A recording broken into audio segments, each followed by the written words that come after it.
substance found by a Southwest Arkansas man be part of a government test? Well, that's the question at the heart of a phenomenon called chemtrails, now getting widespread attention. Well, they say the government is dumping chemicals on us to control or manipulate the weather. And they say the unusual-looking jet trails in the sky are actually chemical-laden chemtrails. People say the government is up there in airplanes spraying all kinds of chemicals to change or manipulate the weather, leaving what you see there, and they call that a chemtrail. So what I look up there and I think are contrails, you're telling me are chemtrails? Yes, that a contrail would be dissipated by now. And it's interesting, Dale and Christina, this is of interest not just in this country, but European countries and frankly all over the world. A lot of folks interested in it. Well, Dave, you mentioned that climatologists and others who study the atmosphere believe that they'd be able to surely spot any kind of signs of an ominous plot. Our journey started in San Diego, California, where thousands of scientists, engineers, policymakers, and journalists gathered for the American Association for the Advancement of Science Conference. One of the topics was the artificial manipulation of the Earth's climate, also called geoengineering. During the meeting, scientists spoke about the plausibility of implementing geoengineering campaigns throughout the world under the guise of preventing global warming. One widely accepted theory was to block the sun by spraying something into the atmosphere. When they were asked about existing aerosol programs, they stated clearly that no such programs have ever been implemented. But strangely, these proposals sounded exactly like what people around the world are claiming is already happening.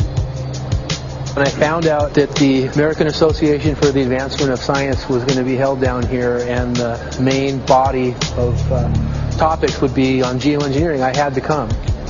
I had to be in on this. I had to hear what these top climate change scientists had to say. And that's the other question about chemtrails and whether geoengineering is being deployed right now without our knowledge. I don't have any personal insight into that, other than to say that I've worked in government at pretty high levels in the White House and at state government. I'm personally skeptical of that. But obviously, you never know what you don't know. Chemtrails. On the internet, they are cited as proof of the government creating clouds to combat global warming. They claim the American government, with the secret approval of the national government, is covertly using jet aircraft to spray population centres with aluminium, with barium, and with strontium so as to reduce people's humidity and reduce the global population. I'm always a little bit suspicious because the government doesn't seem that capable to do something on such a large scale. That is not rain, that is not snow. Believe it or not, military aircraft flying through the region is dropping chaff. Small bits of aluminum, sometimes it's made of plastic or even talicized paper products, but it's used as an anti-radar issue, and obviously they're up there practicing. Now, they won't confirm that, but I was in the Marine Corps for many years, and I'll tell you right now, that's what it is. And what happens here, military jets, some come out of Key West Air Force Base, and they move off into the atmosphere, and they drop mylar strips. Some could be a little wider, some are small glass fibers that are coated in aluminum. And what the Air Force does is they take their military jets and they dump these out of the aircraft, they fall into the atmosphere, and some take as much to a day to fall down. This is inevitably military or something going on. The government, the Air Force, you see this kind of a pattern like this, you can rest assured there's something going on. They're actually little bitty magnetic and little bitty strips of, whether it's aluminum. Well, it's a nuisance to you and I to determine what's real and what's not, but it looks like it is a life-saving operation there for the military. The apparent motive behind this conspiracy theory is one world government. Order, I cannot hear. Mr. Speaker, I want to assure the House that both my ministry and my colleague, the Minister of Health, who have received correspondence on this issue, that this conspiracy theory does not have an iota of truth, and that the trails observed from aircraft simply come from jet engines. Question number 9 of order. And I think what an appalling example it is of the new Foreign Affairs spokesperson for the Labour Party that she's spreading conspiracy theories about the United States government. The House has heard sufficient. It is called geoengineering, fighting global warming by putting a chemical dust in the atmosphere and reflecting harmful radiation back into space. We take geoengineering to mean deliberate, large-scale intervention in the Earth system. There are a variety of schemes that have been discussed for geoengineering. A classic example is injecting reflecting particles into Earth orbit. Nevertheless, there might be some good reasons to think about alumina. It turns out, first of all, there's been a lot of work on the environmental consequences of alumina in the stratosphere. The big deal really is that alumina has 4 times the volumetric rate of forcing for small particles as does sulfur. And that means you have 4 times less surface area for the same rate of forcing. And this is a much bigger deal. You have roughly 16 times less the coagulation rate, and that's the thing that really drives removal. So you could get away, we think, with much smaller mass fluxes. So that's why we see things like in the used aircraft patent from '89, they talk about aluminum.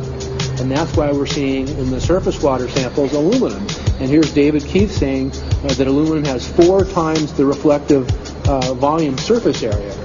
So they'd like us to think that we're talking about sulfur, but here they slipped up and let it out that aluminum is 4 times better to achieving their ends, and it sounds like it's going to be one they don't want us to know the effects of. The little picture is from a nanofabrication study, which shows you can make very high quality, and do this in just a jet in a very simple way, make high quality alumina particles just by spraying aluminum vapor out, which oxidizes. So it's certainly in principle possible to do that, and there's a big literature that's already looked at that. And you could do that by either building new versions of these aircraft or even re-engineering existing aircraft. So there's some ideas of that.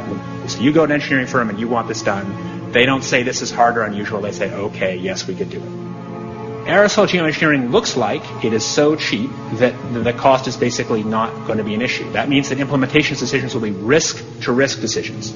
The risk of doing it against the risk of not doing it. And it makes the problem of how we govern it fundamentally harder and different and novel. So I've told you that it's cheap to deliver materials to the stratosphere, and I'm convinced that's true. I don't think that will change.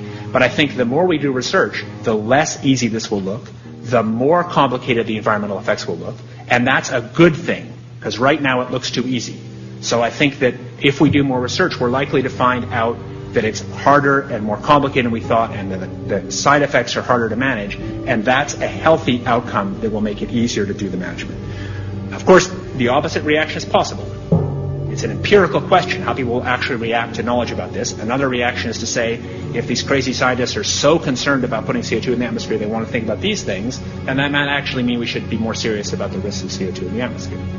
And by the way, it's not really a moral hazard, it's more like free riding on our grandkids. And by the way, it's not really a moral hazard, it's more like free riding on our grandkids. Numerous air quality studies, including from CARB, California Air Quality Resource Board, have named submicron-sized particulates as being particularly harmful for human respiration. Through all the discussions today, I have not heard any mention of this fallout, and has this been studied, and also the effects of a highly reactive metal like aluminum on toxifying soils and waters? The question is, what would be the effects of these materials on human health if they came down into the stratosphere, in particular small particles and aluminum? So the collaborators of mine working on the aerosol scheme are actually folks from Carnegie Mellon who focused on human health impacts. And while we haven't published it, that was the very first thing we did, was do the order of magnitude calculation in level pencil and paper, but with an expert on human health impacts about whether there could be an issue.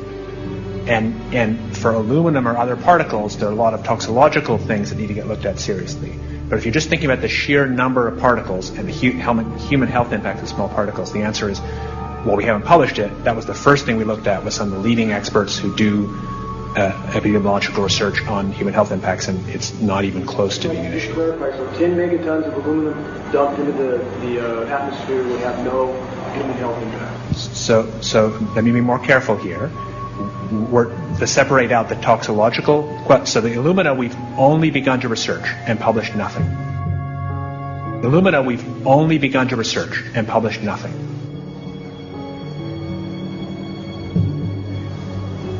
Dane looked at him and he said, so you're telling me that spraying 10 to 20 megatons of aluminum, as you said, would have no human health effects? He took a deep breath and he swallowed and he said, let me be more careful here.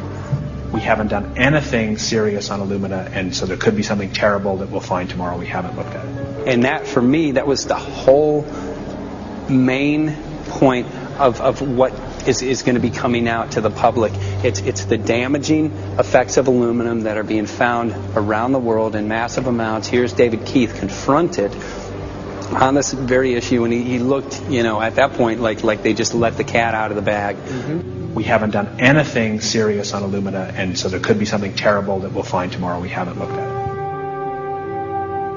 They're proceeding because they have an agenda that's separate from trying to thwart this crisis of global warming.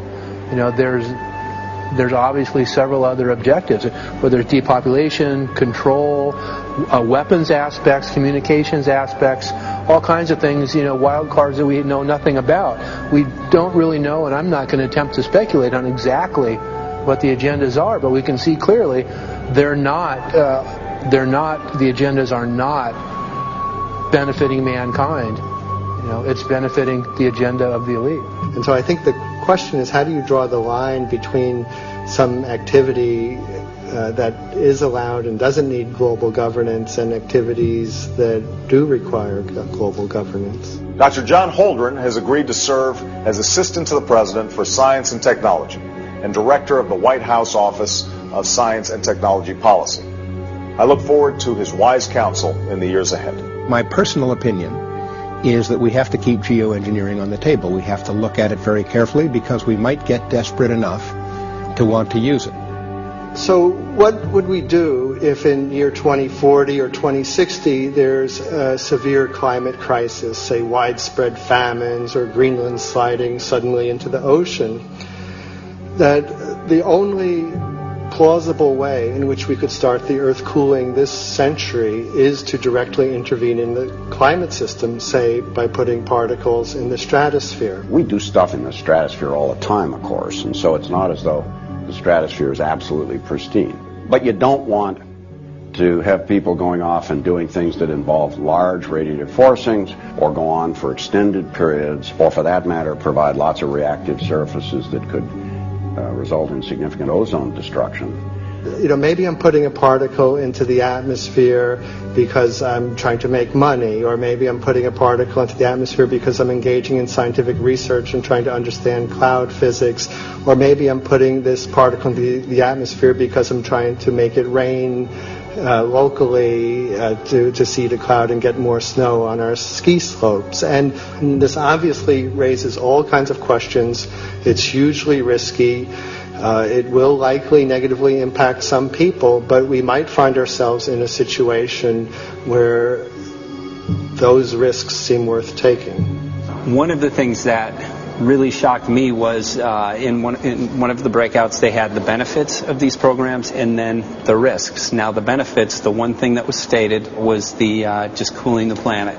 You know, some of the risks were ozone depletion, droughts in Africa and Asia.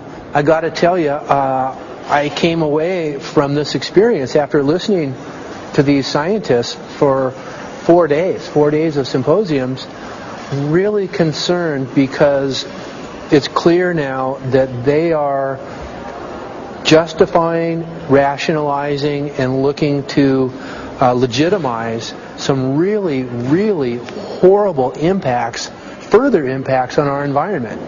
And they're basically formulating the sales strategy and the implementation and oversight strategy and the funding strategy. After San Diego, I was shocked by the programs that had been proposed. I decided to write about it. That night when I finished, I sent the article to an online publication with my email address attached. When I woke up the next morning, my inbox was flooded with responses from around the world. Why? Because I had just broken a story on aluminum in geoengineering models, which I had no clue at the time that very few people knew about. Now this metal, aluminum, is being found in massive quantities way above normal levels all over in rain, in soil, and in snow. After that, the calls started pouring in from people who were desperate for someone to investigate. That was the fuel that started the film. Before we started filming, we had the opportunity to sit down with one of our favorite authors and documentarians, G. Edward Griffin, to find out what he knew about the subject.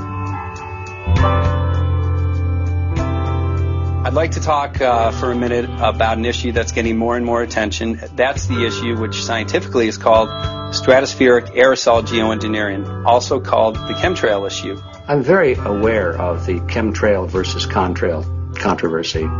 As far as I'm concerned, it's an open and shut case. I have been watching the development of jet travel from its very beginning. I used to live near the Los Angeles airport. Remember when the first jets came in and landed, man, they made a big noise. We never heard a noise like that before. And we used to go down and sit at the end of the runway and watch these jets come in and take off because it was a novel experience.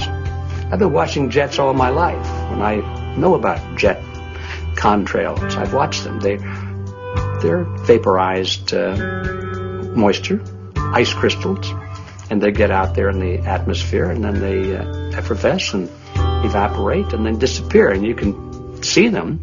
Plane moves along, and the little white trail follows right behind it, and usually about 10 or 20 lengths of the plane or thereabouts, and then it's gone. And you can still see them that way, by the way, once in a while. So there goes a contrail. These other things we're talking about are not at all the same phenomena at all. These planes go by, and they billow out this white smoke, and it covers the sky from horizon to horizon. It doesn't dissipate at all. And they crisscross each other. And you see this thing cover the sky and turn it milky, and then people start having trouble breathing, and then you hear stories about the aluminum and barium deposits that they're picking up and the residue. And you put it all together, and I don't see how anybody who's got their eyes open and their mind open can come to any other conclusion but that somebody is spending a lot of money and effort to spray the planet. The question is, why? I have my own theories, but I hope that there will be some good investigative reporters go out there and get us the answer. I know that whenever it's finally discovered, and it will be, the people who are doing it will undoubtedly say, oh, well, we did it for you folks. It's for the greater good of the greater number. It's for the society. It's probably to prevent global warming.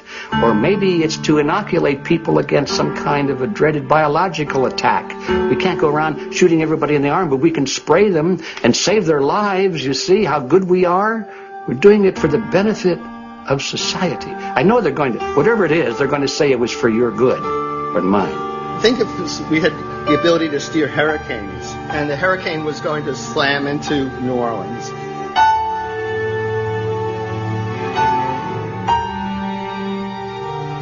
And let's say you could steer it so it would hit Mississippi instead, where for 100, that means I would be willing to more or less kill 18 Mississippians to save 1,800 New Orleanians. And if you do that knowingly, are you murdering those 100 people? And there's all kinds of equity issues there.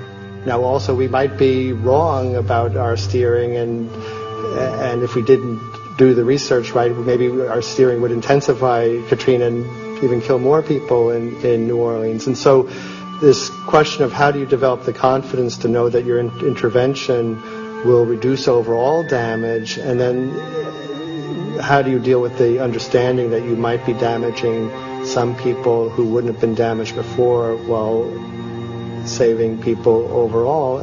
The spraying appears to be mostly in NATO countries. I've seen it here in the United States. I've seen it in England. I've seen it in Scotland. I've seen it in Canada. And I've had reports from people who live in France. There's a grouping. There's a political grouping here of some sort. It's international in scope. It's not just an American phenomenon. It's international. And anybody that wants to investigate that, I think, has to take that fact into consideration. They're going to find a political grouping and a political motive here. But in my humble opinion, it's not in your good or mine at all. I don't know what it is, but we'll soon find out.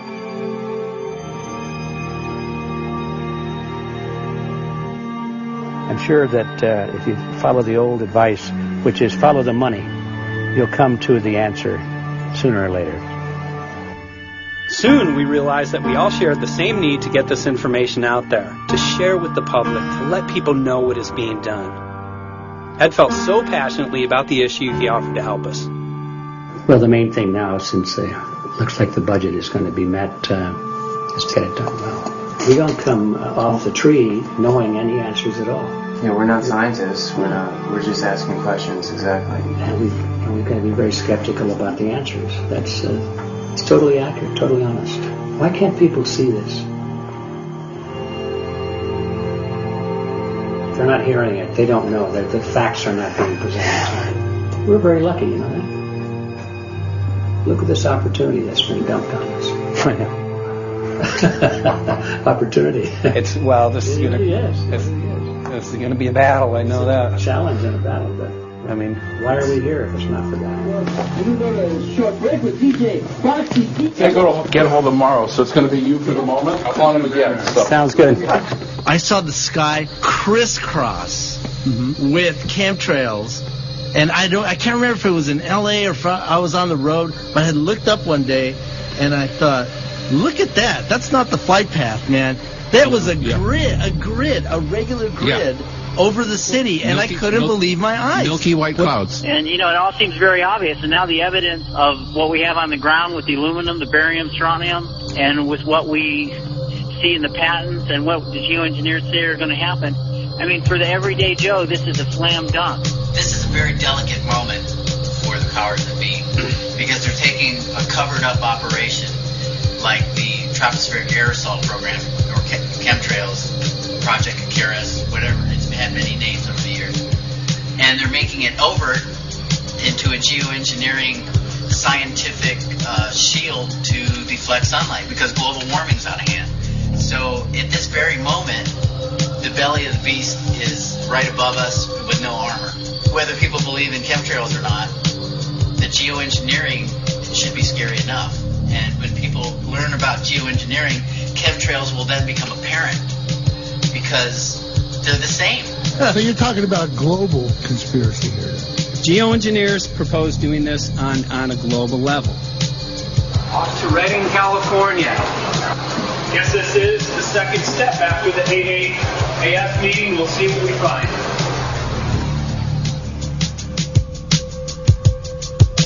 Right here in Northern California at Dana Wigington's house. He owns over 2,000 acres overlooking Lake Shasta. He told me about some of the challenges that they're having up here. Let's go and talk to Dane. We'll see, what's going on his property. We'll see what he's going through and also what action he's taking based on the test results that he has.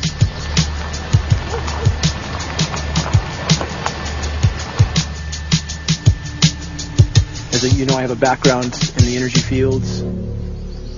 I worked in the first solar plants in the continental U.S. in the early 80s. My home was on the cover of the world's largest renewable energy magazine, so this is my background.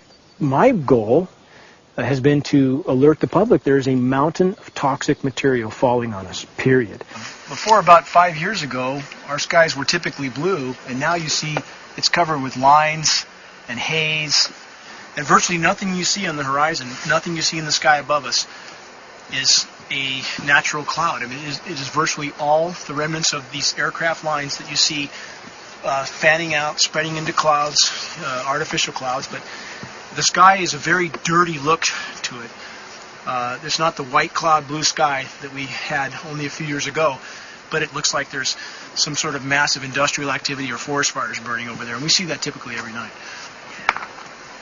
You see even down to ground level, the clarity drops off significantly, and we don't see that except for the days when we have these long, lingering trails that spread and cover the whole sky, and on certain days you can see these trails actually dropping vertically like a veil.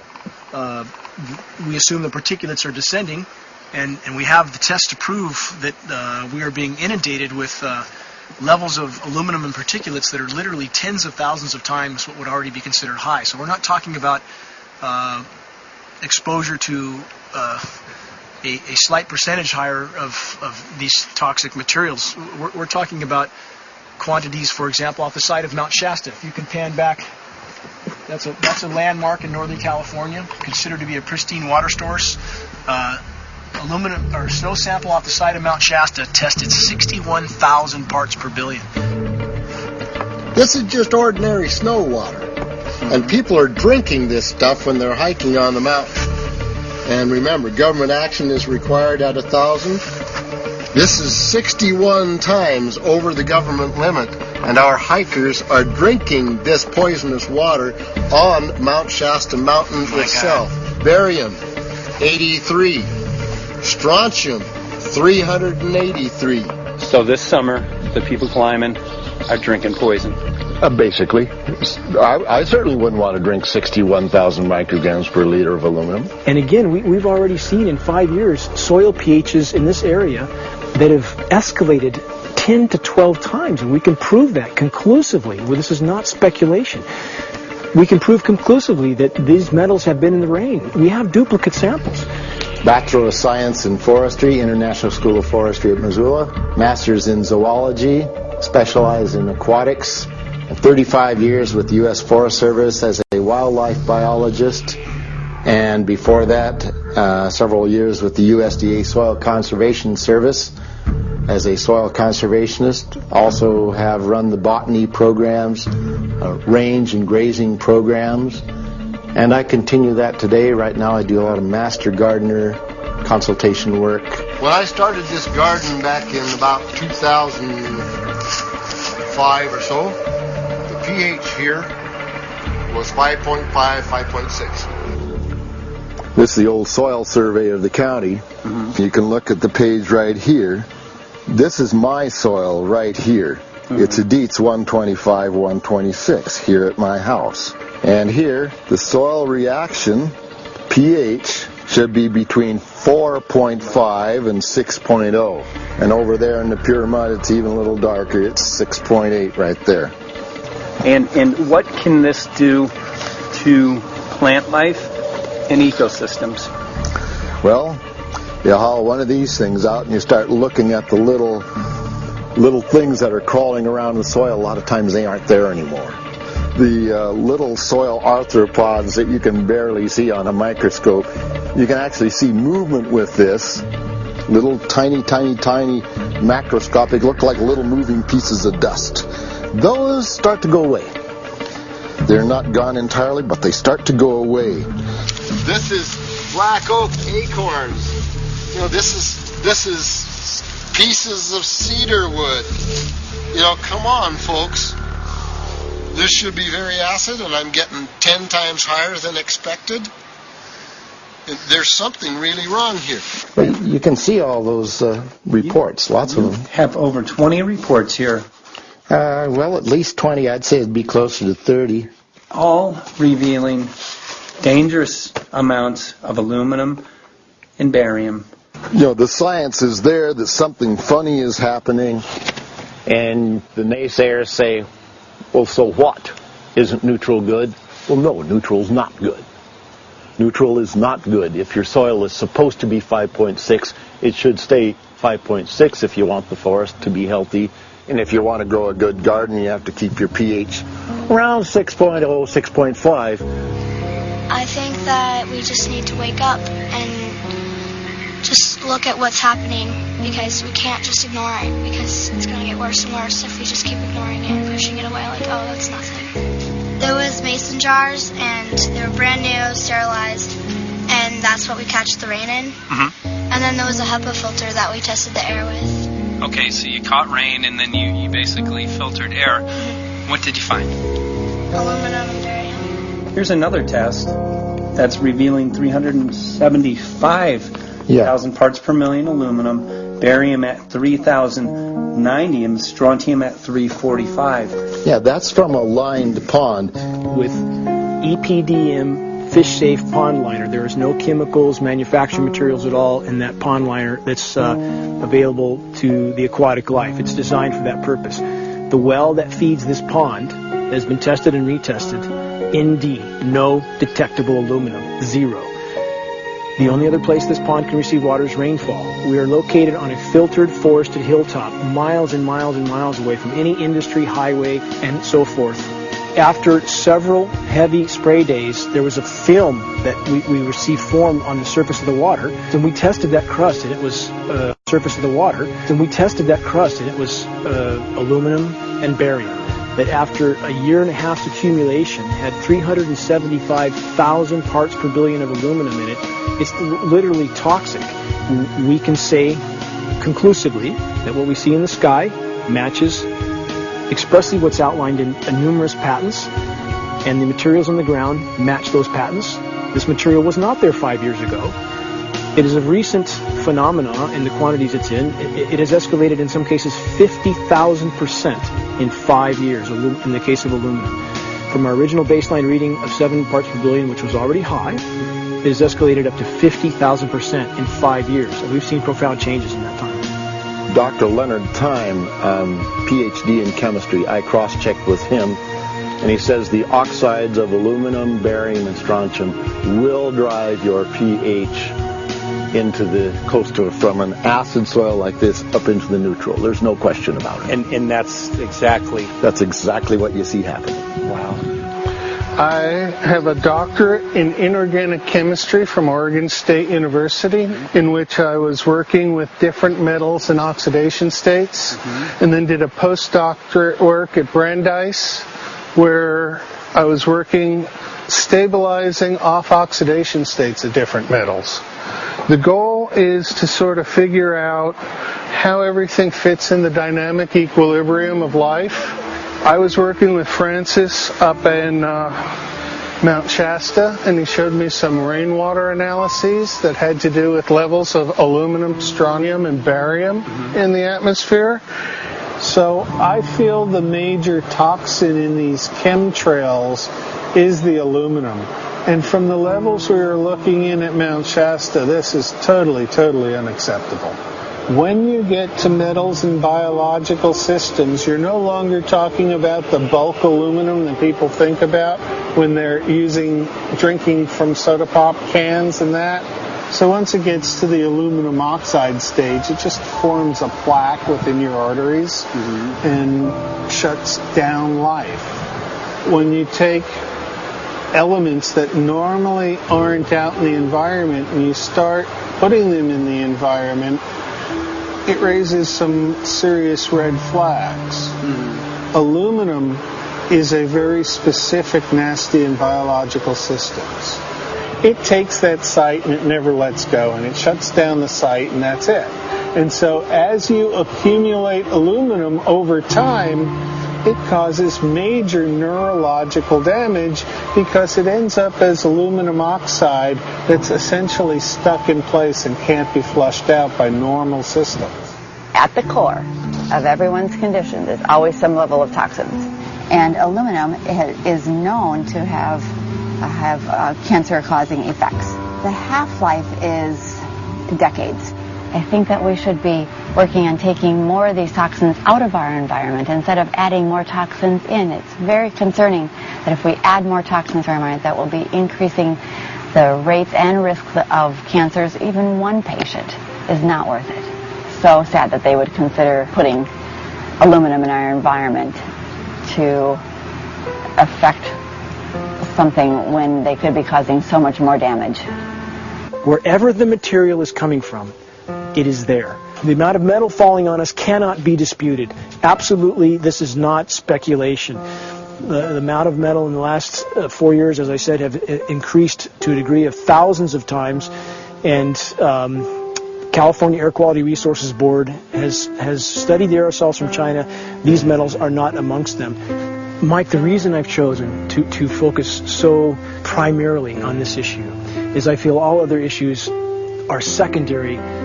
What could be a greater priority than not being able to walk out your door and take in a breath of air without sucking up heavy metals? If our land base is being poisoned, if our waters are being toxified, what will we have left to work with? Whatever we choose to focus our time and energy on, whatever our political beliefs, that this is a common ground for all of us. We must have air that we can breathe that's not full of toxic chemicals and metals. We must have water that's not completely laden with whatever is being emitted from these aircraft. And if people stopped to consider that the atmosphere is as thin as a layer of paint on a basketball, it is an extremely thin layer that allows life to exist on this planet. To simply treat it as a physics lab and experiment with it until it is broken beyond repair is folly of unbelievable proportion. And if people understood that this sort of experimentation not only is going on, but has been going on for a very, very long time. Going back 50 years, there's been countless climate manipulation, weather modification programs that the vast majority of the public is completely unaware of. And if they think that this is not true, that certainly that somehow they would have known if it was occurring, I would ask them to look at things like Agent Orange and the things that governments do because they can, because there's no one to stop them, because they have these huge military machines that want to control everything. And in fact, the government's own document, perhaps you may have seen, it's available to any online, is called Owning the Weather, an express goal of our government, and not just our government. He told the Associated Press that the American government has created weather tampering techniques so that the New World Order will be able to starve millions of Americans and control the rest. There is weather control techniques. Number one, the entire patents on the equipment. Number two, Senator Claiborne Pell's complete statement and story of his own that not only does it exist, but that we even utilize it as far back as the Vietnam War. Well, Murph, we're going to do what we can. Let's see what we can do. You got the scientists behind you. The scientists are with you, so at least this scientist is with you. I may not have $1 million budget, but I've got enough to show that something's dreadfully wrong. You got it. All right. So Arizona will be this Monday, the 21st. Senator Johnson up in Show Low. So we're going to be in the car a whole long time.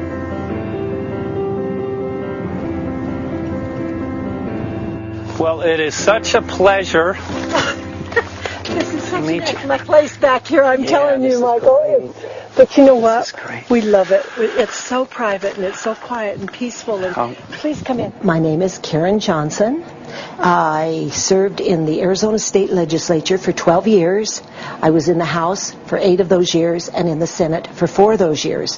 When you see a plane fly overhead, there's a trail that leaves the end of that plane, and it goes from one horizon all the way to the other as the plane flies across, and it begins to filter out and cover more and more of the sky in kind of ripples. It widens out and fills the whole sky. I mean, how could anybody think that that was the case? And then to live and to be underneath that and know that whatever is in that is falling down upon you and upon your animals and upon the earth. And I mean, it's frightening to me. And if people don't start really waking up and facing the fact that we've got people that are doing terrible things to us, and we had better wake up and fight back now. I mean, I'm the mom of 11 kids. I've got 35 grandkids. I mean, I've got a stake in this. I care about what is going to be left for my children. I care about it, and I'm extremely worried about what is going to be left to them.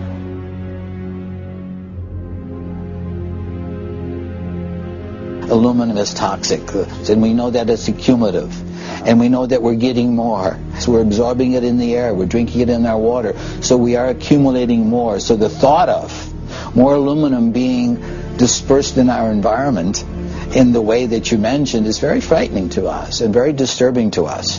Those of us who have done any research on this are really quite concerned that we are ill-informed about this issue, and mostly that it's being done.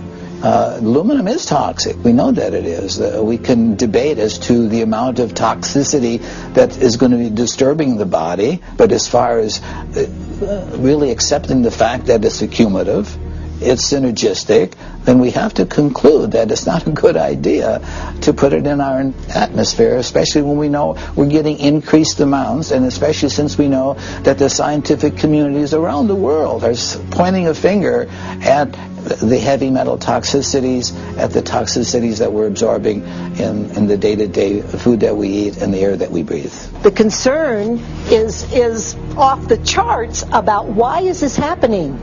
Why is this being allowed to be sprayed continually all over the United States, all over the world? Who is paying for this? I mean, the incidence of Alzheimer's has just skyrocketed, which evidently has to do with an accumulation of aluminum in the brain cells. I mean, I think almost every family has been touched by a member as they get older having Alzheimer's. And it's a horrible disease. And to say that, well, this just came because people drank soda pop out of aluminum cans, you know, when my father passed away with Alzheimer's and he didn't ever drink soda pop, you know, that explanation doesn't ring true with me. And so I'm wondering, how much did this chemtrail spraying back in the Illinois area affect him? Aluminum and fine metal is an accelerant. Our friend who's a firefighter up in Pine, Arizona for 20 or 30 years says that the wildfires now that they're fighting are way beyond anything they've seen before in intensity. And when you look at the air samples and you see the fine particles of aluminum, which is very flammable, and magnesium settling on the trees, this is causing unprecedented savage wildfire. But if you look at this, you can see these are parts per million. They sent this to me, and I just found this to be extremely interesting because we should have like 2 parts per million of aluminum in our air. And this is saying that there's 39,000 parts of aluminum. That's astronomical. Barium is high. I mean, these are way off the charts of what people should be breathing or what's coming down on them. And, you know, if people wonder why their health is deteriorating, why they're having to go to emergency rooms, why they can't breathe, you know, why they're getting Alzheimer's, this has been planned. We have elites, I don't know what you want to call them, one worlders, Illuminati, I don't, whatever you want to call them. But with these people that don't care about the average person. They only care about themselves, their greed, their power, and if they eliminate, you know, 2/3, 3/4 of us from the planet, so much for the better for them, because then they don't have so many people to have to herd around and worry about. So this is a lot what this is about, and this is very, very alarming and scary. I mean, where is this stuff coming from, and why? Why is this kind of stuff being put out there? You know, I've heard different explanations about, oh, we need to cool the planet, all this and that. But if people are up there trying to cool the planet, why do they need all this kind of stuff in it? The explanations just never have really rang very true. And as I'm setting up the equipment, she looked at me, she said, all these trees here are dying. And I said, what? She says, all these trees in here are dying. So I thought, well, I'm going to test for aluminum, because that's one of the key things in the programs that we're talking about, and titanium. And I took some of this bark sample and tested it, and it came back positive with aluminum and titanium. Then I started traveling around California, noticing the same thing. In Lake Tahoe, there was a lot of the same type of bark, all through Sacramento area and Davis. Just about everywhere I went, I was noticing this silver white bark. What I think is happening is these chemicals are getting down and destroying the roots. And then as they come up, they're going out into the bark. Those 2 right there are the ones that are just, it just hurts so bad to see these 2, because look how old and big they are. We probably lost 40 trees right here on our 10 acres. Every week, every other weekend, we'd see another tree that was beginning to die. And I mean, it's just so sad. We'd just cry. And to think that that might have something to do with it, along with their other explanations, would really, really frost me. Every time you lose a tree, you know, it's not good. It's just sad. And there's another one over here in this little group of trees here. Don't you feel better when you stand up and fight than if you crawl down in a little hole and go to sleep? You know, I mean, my gosh, people, your families are out there, children are out there, your grandchildren. I mean, you've got to do something to help.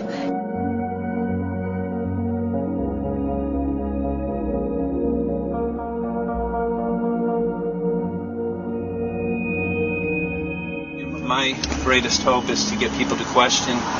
And, hey, if they don't wake up while we're there, I'm hoping to plant some seeds.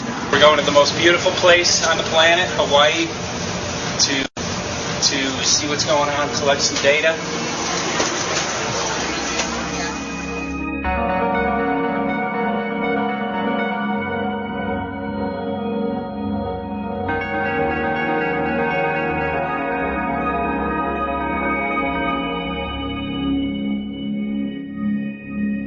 Thank you for having fun with us. Hope you enjoyed the trip. Have a great vacation and welcome home if you're lucky enough to live here. Thank you.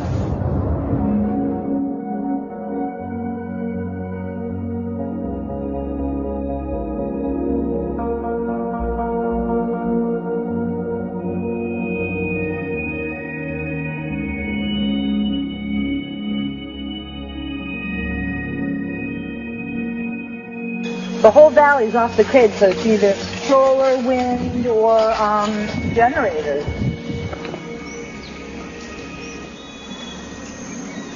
Look at this, man. Yeah, their mind can't even conceive of a dream of this. Right. Yeah, right. Even coming here, and one would never think, you know, in paradise that it's getting destroyed. And they're doing it island style. They do it off the island, right? They do it off the island, so they don't, you know, you don't see the chemtrail airplane. The theory is that they're spraying offshore, and it's coming in on the... And it's coming in. Now these are coming from the west. They're also spraying on both sides today. A lot of this stuff is actually chemtrails coming this direction. There's material that's blocking. We should be able to see to the horizon, you know, where the Earth curves, because we're high enough and we have the ocean, right? So we should be able to see. We should be able to see the Big Island. It's only 30 miles away. And you can see it's not a blue sky behind it. That's the key. It's all, you know, has that kind of weird looking blue, like silver blue, I call it. And this is a nice day. You know, there's no more blue sky. The night we're going to look at the stars at night, and it's like you'll see. You can count them. There's so few stars at night now. There should be hundreds of thousands of stars, and I can count the stars. There's like one here and one planet here. It's like you might see some nights you'll see 100, some nights you'll see 10. This is what concerns me. This kind of stuff right here. It's just soft. Okay. This just comes right off, this bark. That's not natural. Where I've seen hundreds of thousands of coconuts, and I've never seen it falling apart like that. Look at this, you guys. I've never seen anything like this. I used to trim trees all the time in Big Island. I've never seen anything like that. That's why I'm concerned. Not an easy task that you have here on the island. I could see the skepticism because it is so far beyond anybody's reality. It's amazing. It's just amazing to try to look through somebody else's eyes. Like my eyes, I can see this so it's like night and day, and other people it's just the illusion is just so deep. What do you think would happen if everybody awakened to what was going on and what the plans were of geoengineers? I think they'd have a revolution in Hawaii if people really understood what was going on. What's your concern for? I know that you love the land here. What's your concern about the chemtrails? Well, that we won't be able to live here and grow our own food, and that our health is going to be compromised. You think it already has been? Yes. And the thing is that they're doing it every day here, every day. So it's hammering, micro doses every day. And then, of course, it's getting in the environment, and of course, it's weakening the plants. And it takes a couple years for this to actually weaken the plant. So we are asking for GMO taro. We're asking for GMO papaya because we can't grow our natural seeds. We can't be sustainable. We can't truly, be here as God created us to be. So my friend convinced me to do a hair analysis on my daughter. So we went ahead and cut close to her scalp and got some really recently grown hair and sent it in. I was just sure that my daughter's hair was going to be so clean with the lifestyle that we live. And lo and behold, it came back and her levels were really high in aluminum. This is the chart here. This is the reference range, and this is where my daughter is. 23.1. Aluminum. The skies are covered with a white mist, and I look up at night anymore and I don't see the deep, dense stars that I used to, and I can't help but think this obviously has something to do with my daughter's health. I don't know where else these heavy metals are coming from. Yeah, I mean, look how old she is. Yeah. She's been isolated here. Here, and she's... Here. Anybody looking at the situation would be like, this is paradise. This child should be like superhuman. Organic foam. And here you are getting all this heavy metal stuff. She has highest level aluminum on the chart. Never had a vaccine either. Folks, these people are playing God. They are playing God. They're manipulating the weather, and they're spraying stuff into the sky. They are trying to geoengineer everything, including your plants and trees and your ocean. Well, tonight, we're just hoping that instead of not looking at it, you start looking into it, because I really believe from the bottom of my heart that we are in a real crisis. I really do. They are proposing dumping 10 to 20 million tons of aluminum into the upper atmosphere. What does aluminum do? It changes the pH of soils, which is toxic to plant life. Also, it's very toxic to human health. Are they doing it? Well, let me tell you about my experience and what we found. We have much evidence that not only suggests, but I believe prove that they are happening. Jeff, what's going on? And as I promised, we're joined right now by a very special guest, Michael J. Murphy, currently on location in Hawaii. He's working on a documentary film called What in the World Are They Spraying? Michael, welcome to the program. Great to speak with you today.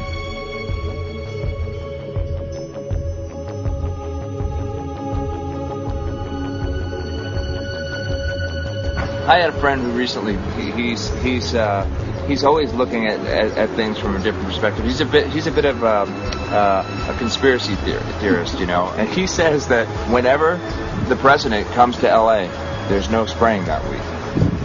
Could you have a better place for an interview? I mean, look. Well, this is being done over our farms and over our things. So basically, they want to eliminate our ability to eat organic food, have clean water. So in some ways, it sounds to me like, and you know, again, it's just a projection, but it sounds to me like this is control. How do we control the masses? Yeah. How can aluminum be good for you in any? And what was the second chemical you mentioned? It's barium. Barium aluminum. Obviously, those are toxic to everything. To human health. To human health, to farms, to animals, to everything. 61,000 parts per billion. And there should be a government alert at 1,000? At 1,000, people are drinking this. People that climb the mountain, they're drinking that snow. It's poison. Oh my God, that's so disgusting. So that's 60,000 times above regulation. Exactly. 60,000 times above regulation. And I've talked to friends, and they're like, well, that's just ice. That's just condensation. And I'm like, you can talk to a second grader. Ice doesn't float in the sky and spread out that way, you know. You're not an expert, but you're a concerned citizen who said, wait a second. Who's actually doing the research. Yeah, you're doing the research, and that's what we need to do as Americans and say, you know what, I want to know what's going on. I want to know what the FDA is doing to my food. I want to know what the government's doing with my air, my water, and the soil. And, you know, it's just great what you're doing. And I just, my kudos to you for bringing light to this subject. Put all of the theories aside, just what geoengineers are proposing and what's being found is scary enough. So we can just address that. And I encourage more people to just step up and ask questions and do what he's doing. So thank you, Michael, very, very much. Aerosol spraying aluminum affects everywhere, and we have a beautiful tropical climate which I believe might be in jeopardy. So we wanted to not only come and bring the message of what people were finding around the world, but encourage people to test for the aluminum, strontium, barium. Essentially, I think it was an effective trip. I saw a lot of people here in Hawaii, in Maui, awake and not only curious but willing to look into this deeper, and that's my only hope. This is one of the boldest moves, I think, from Ed Griffin yet. This is the taboo topic that nobody's supposed to talk about, and that is aerosol spraying. Now, we've got tons of documented proof of errant aerosol spraying. It just blows my mind that the whole essence of humanity has always been to look up into the sky and ask why. Though there are no limitations, there's endless space, an endless universe. Now, in the 21st century, we're not allowed to do that. Anyone who looks up and sees the giant grids and the X's in the sky that weren't part of our existence until just a decade or two ago is somehow called a kook. And the people that are the best and biggest proponents for the revolution and for liberty, they don't want you to talk about it because you could discredit them. It seems to be an industry that's being built up to milk the taxpayers by undergoing some kind of a giant global spraying program to make all kinds of money on the project, and they don't seem to care really what effect it has. They're not trying to experiment to see if humans can survive it or anything like that. They just want to get this stuff up. And then we discover, as we're going further down the line, that there are companies generating genetically modified organisms, seeds, modified seed crops they're being engineered to resist the aluminum in the soil. And a lot of crops won't grow in that. And so now, after they've messed up the soil, all the farmers were going to have to go back and buy seeds that have been genetically engineered to resist the aluminum that have been put into the soil. And all of a sudden, mankind is completely dependent upon these companies like Monsanto and other giant agricultural firms. You can't even grow natural seeds anymore. And we're looking at that. It's a shocking thing. I hope we don't find that that's true. But all the arrows right now are pointing in that direction. We get into cost-benefit analysis here because there's also HARP could be involved in this. Geoengineering, as you guys mentioned, which is documented heavily in Dennis Kucinich's bill, that is the Space Preservation Act, which, by the way, I don't think got through Congress. And then Kay Bailout, as we call her here, Kay Bailey Hutchinson, also put together some legislation in order to qualify geoengineering, which, again, is supposed to save us all from global warming. But it is cost-benefit analysis because they can benefit on so many different levels. Ed, that's how they do everything, isn't it? That's right. And, there's an old adage, if you just follow the dollar, follow the buck, you get to the source of the problem. And it looks to me like there's a tremendously profitable industry being built up right now around this concept of geoengineering or weather modification or reducing global warming and all of these other things that can be sold fairly easily to an unsuspecting public. They all say, oh, well, that's good. We don't want global warming, And so they put up with this, and they don't question, they don't criticize. But behind the scenes, you see a whole industry being built up, which is, as I say, tremendously profitable, and the money for all of that is coming from the taxpayers. And it's a scam is basically what it is. We're just focusing on the one area that is real easy to prove. There's no speculation in the area that we're going into. They definitely are doing this geoengineering. They definitely are talking about it. They're working up formulas for it. They're putting together strategies for it. They've got funding for it. Everything is in place. We don't even have to go into those other areas to make the case. Okay, let them believe that, but at least they must understand that there's no question that they're talking about it and planning to do it. And so shouldn't they be equally alarmed about what they're going to do if it can be shown that barium and aluminum and some of these other toxic metals are very destructive to the planet and destructive to human health? Isn't that enough? How many issues do we need to crank into this? And so, if you're going to kill the planet and kill the population, do we need any other reason to be alarmed? What in the world are they spraying? Thank God people are asking this question. That's all we want. We just want to be able to ask these questions. Our good friend G. Edward Griffin, all these years, Mike Murphy and Paul Wittenberg are doing this great effort with your help. This is a community effort to get people real information. What in the world are they spraying? Any final quick comments before we're out of time? And my only final thought is that we asked the question, what in the world are they spraying? And we now know what it is. And folks, you're not going to like it.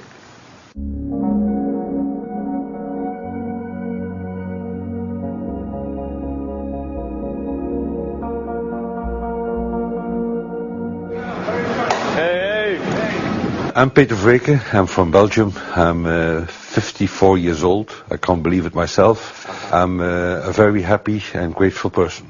We are doing the job the police, the Justice Department, or the Environmental Department should have been doing. And it's really essential that it's going to be a grassroots revolution. I think so. Because we are not fighting against, but for. Yes, we're fighting for. I was in the council for about 25 years and also a period as the mayor. So from that moment on, 10 years ago, everything started to change. I start to get a picture of what is really going on. And it became crystal clear to me that we, humankind, have been manipulated and dominated and exploited for centuries.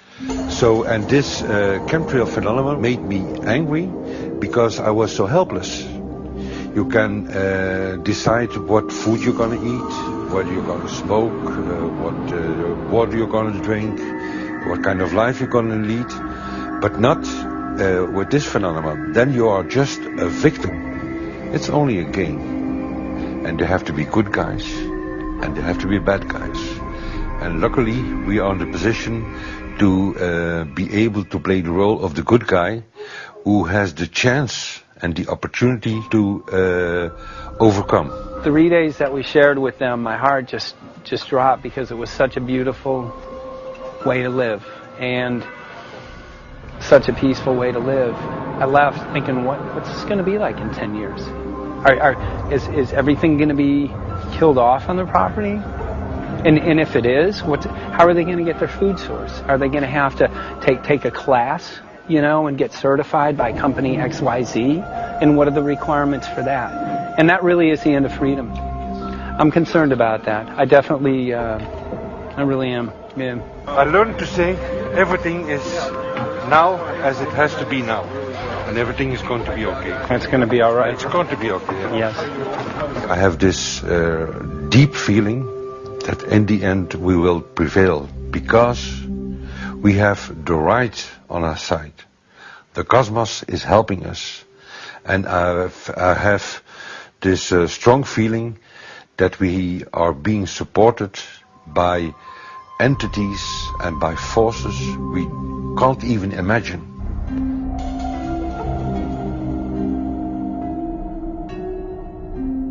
Here for the first time we have this scientific proof that we are being spread. We are being spread, and it's incredible and it's hard to believe, but we are being spread. I think at this moment to stop is not an option. Once you know it and once you have a tool like this and an opportunity like this, that the issue of chemtrails or persistent jet contrails or whatever name you use for it, that this phenomenon is recognized as being real, publicly debated on. In the context of geoengineering, I think it's high noon to bring this to the public. This is what the sky is supposed to look like. These are old paintings. We forgot this, I'm afraid.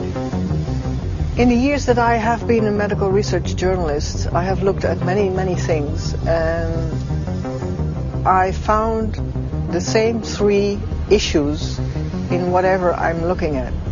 And that is that we are being dumbed down, we are being made sicker, and we are being made infertile.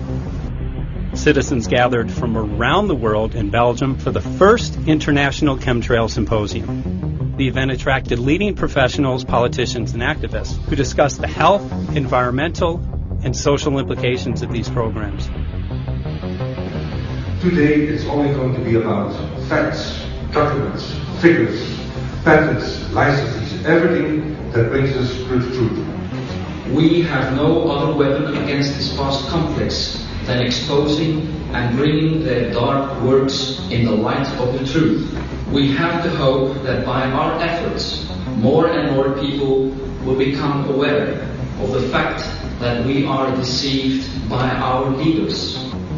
So today, we, as a family, join forces with the people who publicly made known to the world that chemtrails are not a conspiracy theory, but a conspiracy fact. From the Technische Universiteit Delft in the Netherlands. Ladies and gentlemen, please welcome Koen Vermeeren.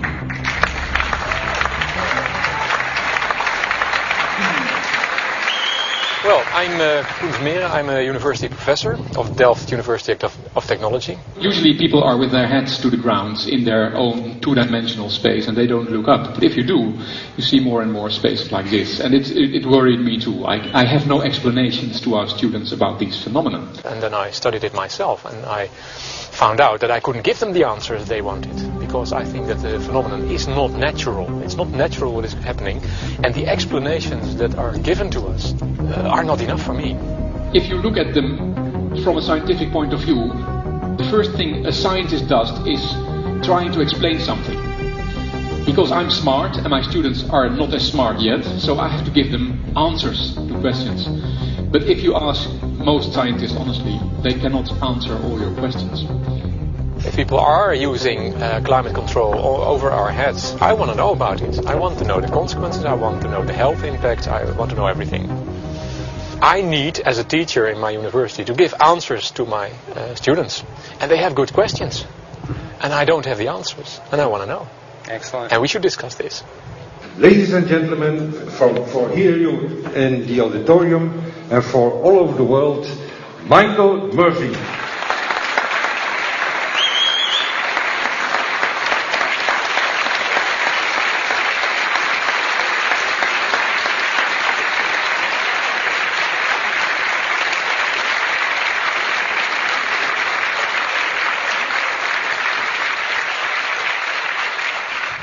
Well, thank you very much. It's definitely an honor to be here in Belgium.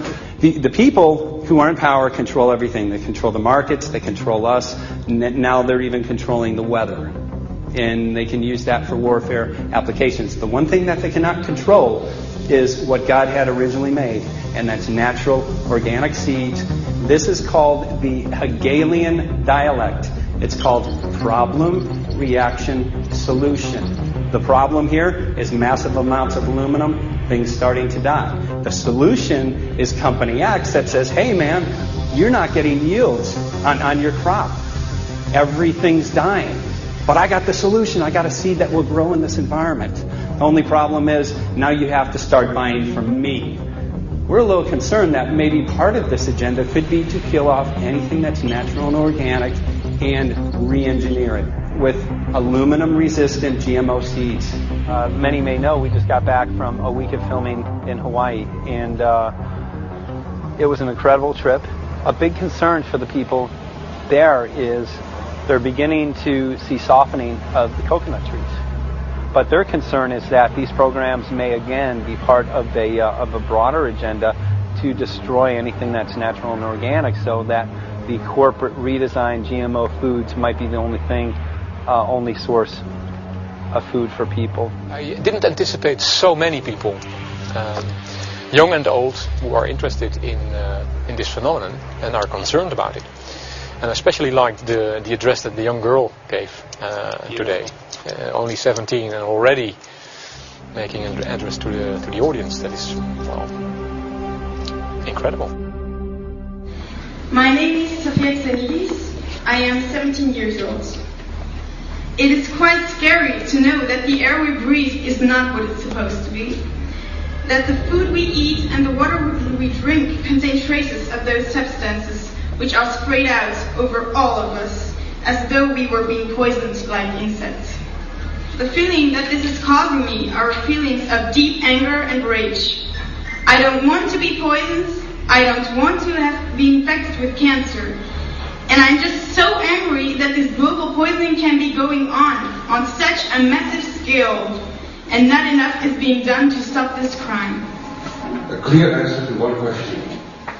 Are we being sprayed? Have we been sprayed? And is it their intention to spray again and again? What are we going to do about this? How are we going to deal with it? How are we going to stop it? I know the answer. There is only one person who can stop it. Did you know that? You are. You are the person, the one you have been waiting for. We are magnificent, beautiful, godlike, divine human beings. Ladies and gentlemen, sisters and brothers, in this auditorium and in the whole world, thank you so very much for being present with us. And for now, please enjoy this anthem.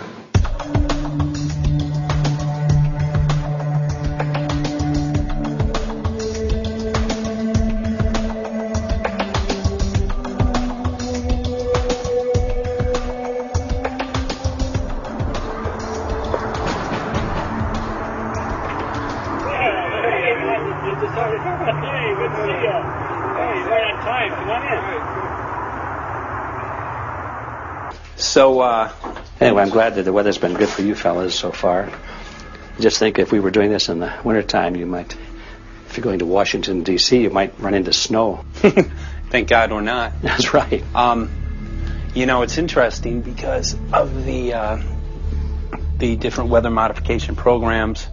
There's something like, I think, right around 32 in the continental U.S. alone going on. So the theory is that geoengineering is in part weather modification. You know, Mike, that's a very good point. There are so many subsets connected with this issue of geoengineering. People are writing to us all the time with information about the connection to global warming, the connection to weather modification. Some people think there's a connection with Morgellons disease.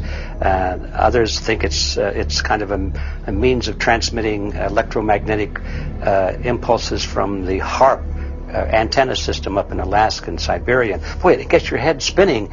And each area, I think, is worthy of investigation, but we have so little time. I think it's wise for us to stay focused on just the aerospraying and the toxic effect of these chemicals and the destruction of the planet and the damage to human health. What more do you need than that to convince people that we have to put a stop to it? So to stay focused, I think, is our mission on this one.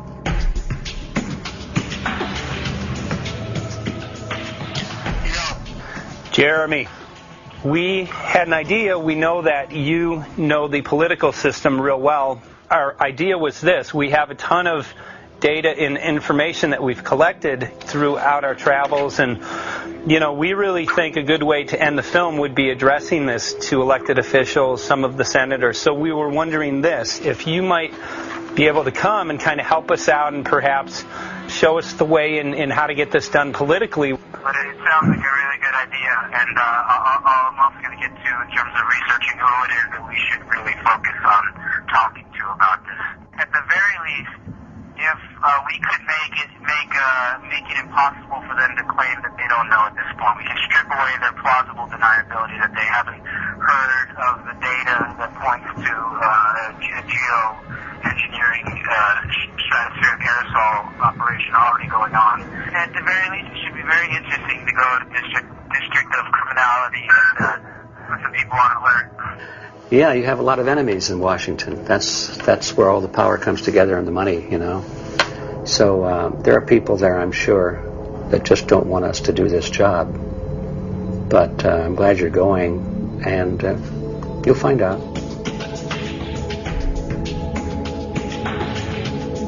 We took the data to Washington, D.C. There we presented our elected officials with the following letter. According to the 5th article of the Bill of Rights amending the Constitution for the United States of America, no person shall be deprived of life, liberty, or property without due process of law. But the daily spraying is depriving all persons living within the United States of life, health, liberty, and integrity of our common and private property without due process of law. As a representative of the people of the United States of America, we insist that you do everything in your power to protect us and immediately put a stop to geoengineering spraying at once. There exists no justification, legal or otherwise, to poison the planet and its inhabitants. Now suppose that space aliens arrived on, maybe they're going to land at the UN headquarters down the road here, or maybe they'll pick a smarter spot. But suppose they arrive and they give you a box. Suppose they arrive and they give you a box.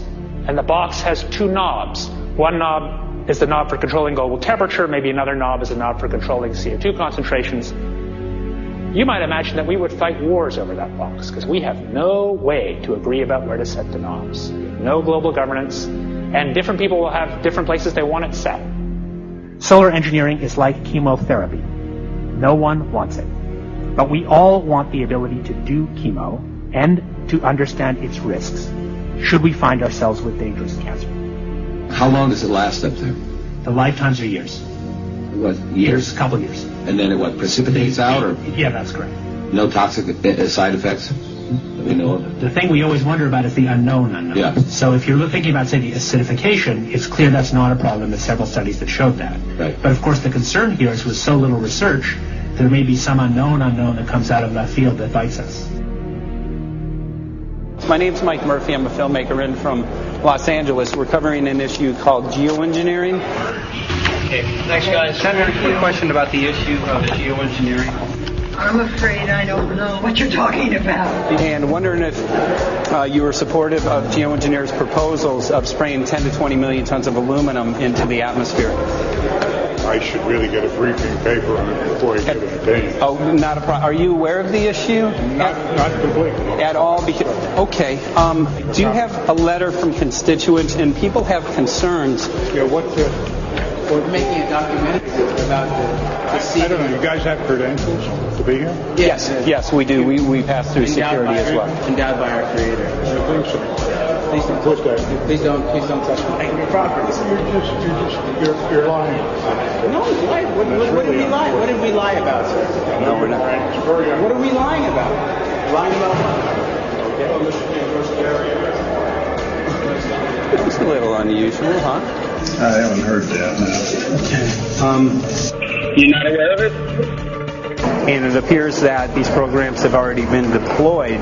You know, I had to look at that proposal, and so, why don't you let me review it? I can do that. Are you aware of? Actually, I'm going to go. Yeah. Let me go ahead and get that. I will take a look at this, and I will act accordingly. General, this program, this openly covert program of the aerosol spraying, stratospheric aerosol spraying, geoengineering, using tons of aluminum, spraying it up in the sky. I have no idea what you're talking Okay. Commonly called chemtrails, sir. When you were the head of NEMA, did you see the aerosol trails? Mike Murphy from Los Angeles.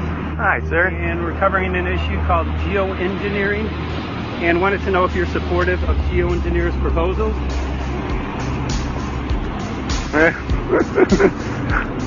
Congressman?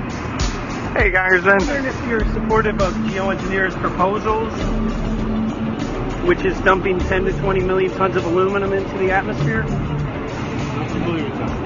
Pardon? Okay. Can you make an appointment to my office? I'm not supportive of it. I haven't looked at it close, so I don't. Have you heard of the issue? Because it's becoming mainstream in public, and there are actually congressional committees which are being formed to talk about these programs. Mm-hmm. Yeah. Well, I think when we drop anything into the atmosphere, we should know prior to the effect of that, right? Yes. And if we don't have the knowledge as to what the effect will be, we shouldn't do it. I think there are 4 different options for thinking about deployment of geoengineering. The first one would be we just ban it.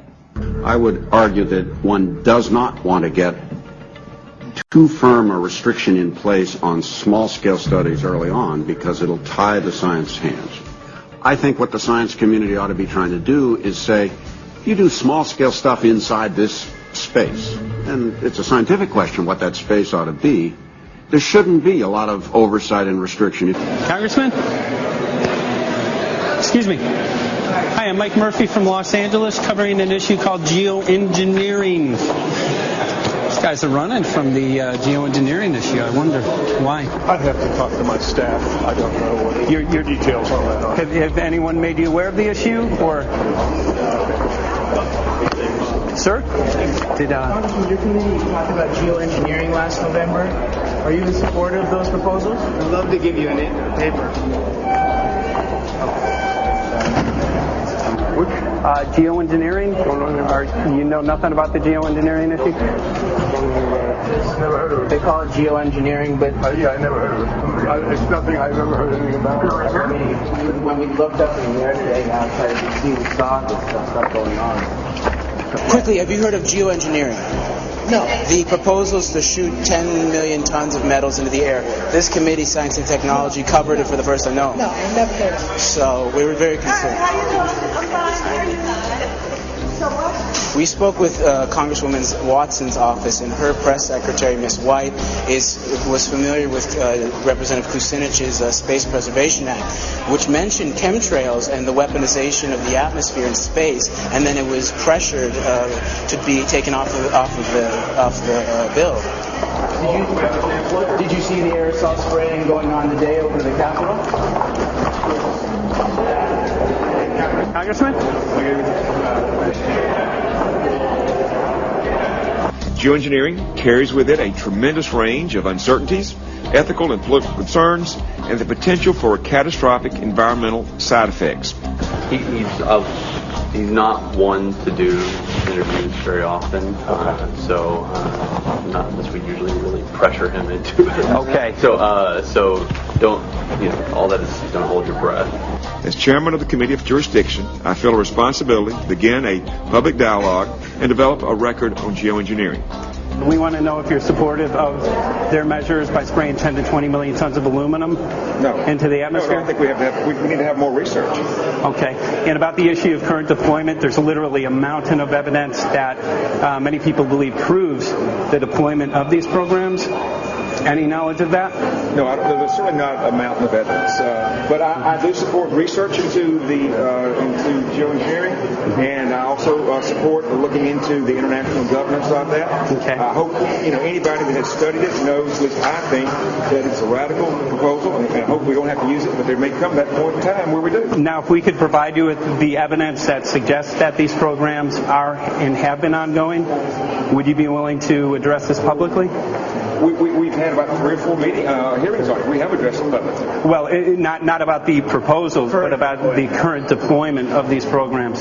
Citizens. I don't support the current deployment. I think we need to have more research, and they have consequences that go beyond one nation, and so I think that there needs to be governance to that. Governance is not simply an issue of deployment, but governance before deployment in terms particularly of large-scale scientific field work. I concede that on this subject and in general, it's not popular to talk about global rules.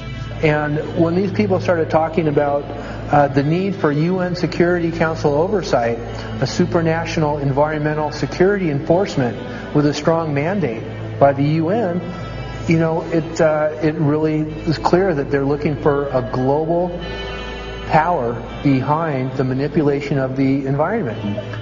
But I do think it needs to be sort of an international kind of treaty that does tie and bind all nations into a common fate. It is a common fate. And unfortunately, it's not just big governments that could do this. It is small governments. It is billionaires probably could figure, I'm going to save the world all by myself, and I won't bother to mention it. How do we decide when there's a planetary emergency?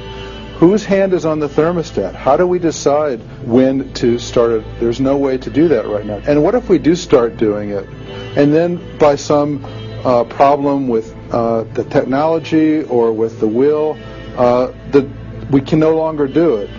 In a year or two, the aerosols will come out of the atmosphere and temperatures will shoot up at a rate much faster than it's going up now. And it's that rate of change that's hard for us to adapt to. So once we start it, we'll be sort of locked into doing it for a long, long time. And so with basically no end in sight.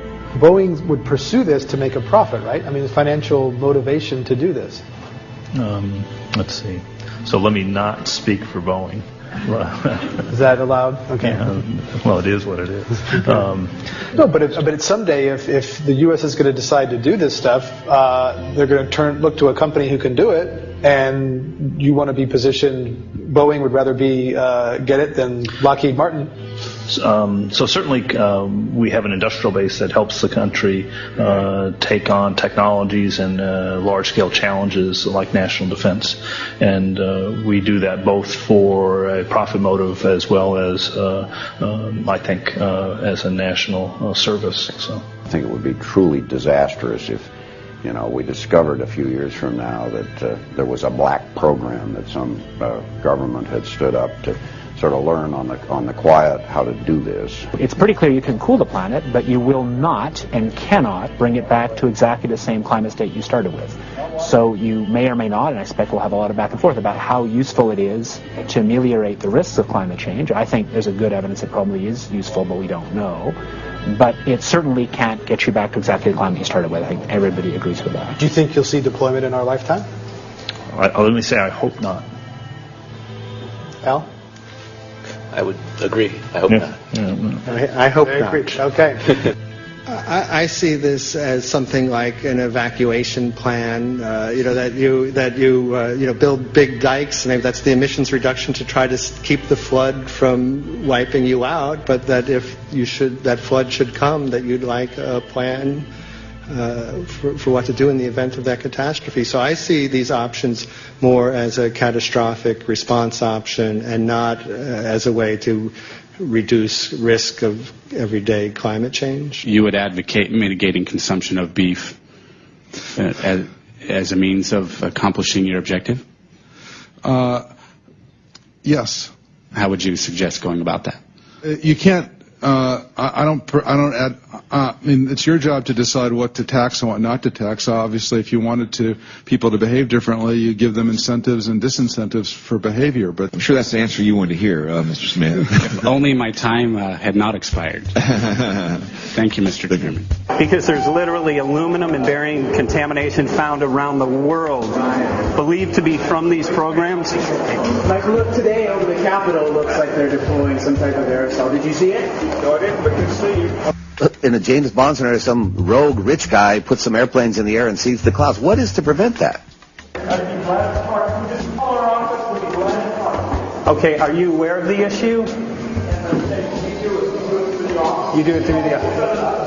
Are you in support of those proposals? What is your take? I don't know anything about it. You're not. I have to get more information. I've got a chair here. Okay, we'll give you a letter on that. Yeah, this is a letter from constituents. Okay, great. Excellent. And many people believe that these programs have already been deployed because mass contamination has been found. Geoengineering programs, stratospheric. Got it. Yeah. Spraying from airplanes. Okay. So what is happening? People from around the world are finding contamination. Let me take care of this and I'll talk to you when I come back. Thank you very much. We see that even though we might make the average temperature of the planet about right, the rainfall patterns change some from today. And some places become warmer and some places become cooler. So there are going to be winners and losers in this geoengineering activity if we were to do it. But nevertheless, as David has said, there are reasons why we might consider doing it. Many people are deeply concerned about it because of the toxicity of aluminum, and it has been addressed to Congress in various committees. Would you take a look at a letter from some of your constituents addressing the concerns? Excuse me. Okay. Can I give you a letter from constituents? Are you aware of their proposals of dumping? Gotcha. Thanks. Well, I'm not familiar with it, so I don't know what they're doing. Okay. Well, geoengineers are proposing just that, dumping aluminum and barium into the atmosphere. Why would they do that? Aluminum's a precious metal we can use. Well, the stated goal is to actually cool the planet. However, there's a...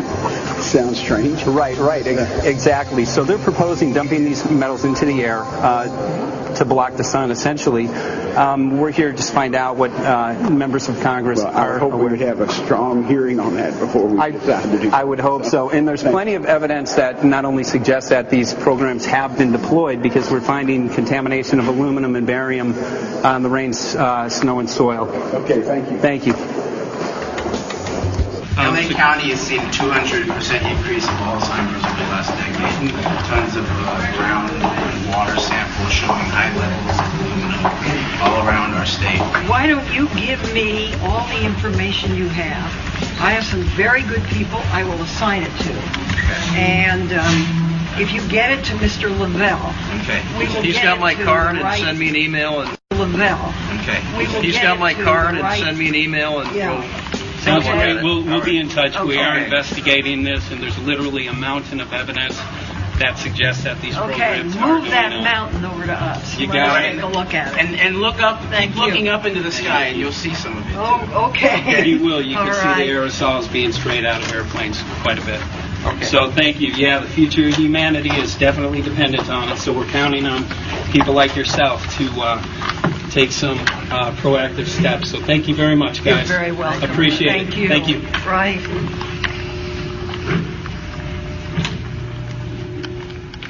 A lot of Congress was running down the hallways to avoid answering any questions, looking for doors in the hallways. So apparently the war is against all of us, and we're all in a hostage crisis. People who took an oath to uphold and defend the Constitution are not only know this is happening, are participating in this. And all of us have a duty to stand up and speak out about it. Why is the water being contaminated? Why is the soil being contaminated? Why are aluminum-related diseases going up? And it's affecting all of us, and thus we all have the duty to stand up and speak out and get educated and stop this. For our own sake, for our children's sake, it is a crucial moment in history right now. The human beings, we need to decide whether to live on our knees while being sprayed and poisoned every day, while being under a continual threat, or whether we are going to stand up and live as free human beings and seek truth, justice, peace, and freedom for all of God's children. So as you can see, we're ending our film here in Washington, D.C. We've made many public officials aware of this. Most of them either denied any knowledge of this, or they simply were unwilling to address the situation with us. So as you can see right behind the White House, we do have aerosols behind us. The spraying has continued. What is the solution? Is the solution here in Washington, D.C.? Clearly, this is one of the solutions, but the solution is not only here, the solution is within you. This issue affects all of us so deeply. So you need to look inside. Please get active, get involved, start spreading the word with growing awareness. About 90% of the population, we believe, is unaware of this issue, which means 90% of the people who normally might do something if they knew are not doing anything because they are unaware. So please look into your heart, use whatever skill you have to get the word out. The future of humanity is dependent upon it.